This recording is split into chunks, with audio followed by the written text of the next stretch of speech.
Harvesting bitter leaf in the greenhouse. Hello, welcome to 7 Savings Garden, where we talk about gardening, ways to save money, and other special events. If you're new to the channel, please subscribe and hit the bell icon so that you get notified of all upcoming videos. So today we are harvesting bitter leaf in the greenhouse, and as you can see, the leaves are huge. Everything is so grown so well.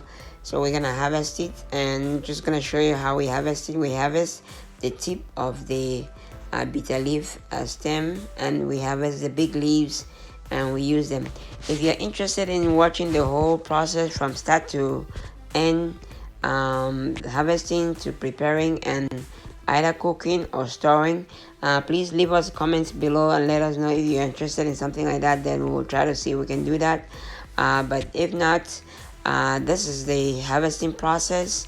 Hopefully you guys enjoy the video, and if you haven't subscribed to the channel, please subscribe to the channel and don't forget to share. Thanks for watching, and happy growing, everybody. Enjoy the video.